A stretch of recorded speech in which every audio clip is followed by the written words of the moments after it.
SK NIM SF22063030. Perkenalkan, nama saya Anggun Tamara dengan NIM SF2206010. Nama saya Mevon Tandi dengan NIM SF2206025. Perkenalkan, nama saya Nur Adinda N dengan NIM SF22063036. Perkenalkan, nama saya Renti Saskia Boleno dengan NIM SF2206051.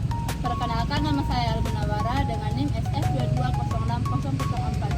Di sini kami akan menjelaskan materi mengenai SOA medikasi obat batuk dan asma dari dosen pengampu APT Aditama Asmal SSI MKes.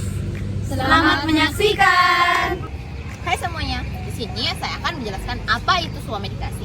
SOA medikasi merupakan upaya pengobatan sendiri yang dilakukan oleh seseorang untuk mengobati penyakit-penyakit ringan atau gejala-gejala penyakit ringan sebelum seseorang memutuskan untuk berobat ke dokter atau fasilitas kesehatan lainnya.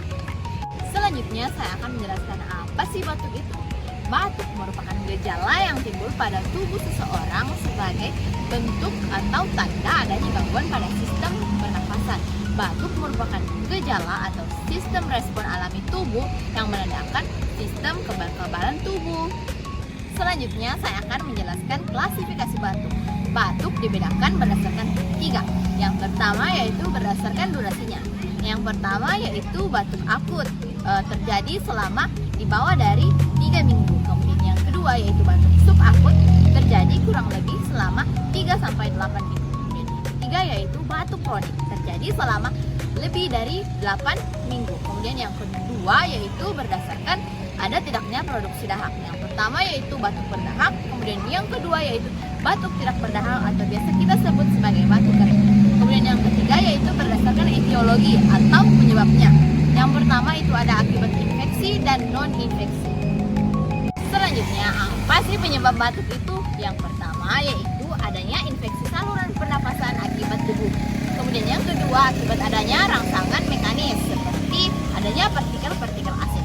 Kemudian yang ketiga yaitu adanya infeksi saluran pernapasan. Kemudian yang keempat itu karena adanya alergi. Baik, kita masuk di terapi farmakologis. Terapi farmakologis bertujuan untuk menekan gejala batuk dan meningkatkan kualitas hidup pasien. Adapun beberapa kategori utama terapi farmakologis untuk menenangkan batuk. Di sini saya akan menjelaskan indikasi, mekanisme, dan efek samping dextrometorphan. Pertama, indikasi. Indikasi dextrometorphan yang utama adalah sebagai antitusif dewasa pada potensi penyembuhan yang terhubung dengan infeksi atau alergi. Misalnya infeksi saluran napas atas atau ISPA. Penggunaan obat antitusif pada anak tidak disarankan. Mekanisme obat antitusif yang bekerja di sentral sistem saraf pusat dengan cara menekan fungsi pusat batuk di medula, khususnya nervulus, focus, dan solitarius melalui stimulasi berbagai macam reseptor atau seperti reseptor sigma. Mekanisme ini akan menyebabkan penurunan sensitivitas refleks batuk dan gangguan stimulasi impuls batuk. Yang ketiga, efek samping dextrometorphan. Efek samping utamanya itu dia mual, muntah, diare, sakit perut, dan masalah pencernaan atau dispepsia. Contoh obat mukoretik yaitu asetilsistein. Indikasi dari asetilsistein yaitu untuk mengencerkan dahak yang ada di saluran pernapasan. Mekanisme kerja asetilsistein yaitu bekerja dengan memecahkan ikatan insulfida dalam glikoprotein lendir di saluran pernapasan. Samping dari obat ini yaitu demam, mual, muntah, ruam di kulit, dan sakit kepala. Anjuran pakai obat ini 3 kali sehari setelah makan tiap 8 jam sekali. Yang ketiga yaitu ekspektoran. Apa itu ekspektoran?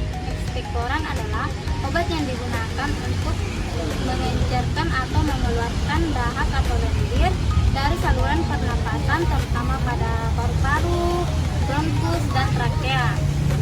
Contoh ekspektoran yang umum digunakan yaitu obat guaifenesin. Indikasi obat guaifenesin yaitu untuk batuk berdahak. Mekanisme kerja obat guaifenesin yaitu bekerja filtrasi yang efektif dari kelenjar pernapasan sehingga meningkatkan volume dan mengurangi viskositas kekentalan dahak. Efek samping guaifenesin yang mungkin terjadi setelah mengonsumsi obat guaifenesin yang pertama yaitu pusing, yang kedua sakit kepala, yang ketiga ruam kulit, yang keempat mual, yang kelima muntah, yang keenam diare. Aturan minum obat guaifenesin yaitu 3 kali sehari setiap 8 jam sekali setelah makan. Asma merupakan suatu kondisi di mana saluran napas mengalami penyempitan karena hiperaktivitas terhadap suatu rangsangan tertentu yang mengakibatkan peradangan pada saluran napas. Obat asma dibagi menjadi 2 kategori. Yang pertama yaitu obat asma kerja cepat yang digunakan untuk mengatasi gejala asma akut. Dan yang kedua yaitu obat asma dengan jangka panjang. Salah satu contoh obat asma kerja cepat yaitu Ventolin dengan kandungan zat aktif salbutamol, di mana indikasi obat ini yaitu mengatasi gejala asma akut yang terjadi secara tiba-tiba dan cepat. Mekanisme kerja obat ini yaitu merelaksasikan otot-otot yang ada di sekitar saluran nafas sehingga udara ke paru-paru menjadi lebih lancar. Efek samping dari penggunaan obat ini yaitu sakit kepala, jantung berdebar, mulut kering, serta mual dan muntah. Selanjutnya obat herbal asma. Apa itu obat herbal? Obat herbal adalah obat yang bahan aktifnya berasal dari tumbuhan, hewan, ataupun mineral. Adapun beberapa tumbuhan yang dapat digunakan sebagai obat herbal asma diantaranya yang pertama kunyit. Kunyit mengandung senyawa kurkumin yang memiliki sifat antiinflamasi dan anti alergi. Kunyit dapat membantu mengurangi peradangan dan juga memperbaiki gejala asma. Yang kedua, jahe. Obat herbal ini memiliki sifat antiinflamasi dan dapat membantu mengurangi penyempitan saluran nafas. Yang ketiga ada madu. Obat herbal ini dalam pengobatan tradisional digunakan sebagai antitusif dan pelumas saluran nafas. Madu dapat meredakan batuk dan juga meredakan gejala asma pada anak-anak. Adapun penyimpanan obat asma yaitu obat anti asma harus disimpan di tempat sejuk dan kering dan tidak boleh disimpan pada lemari es. Terima kasih sudah menyaksikan teman-teman.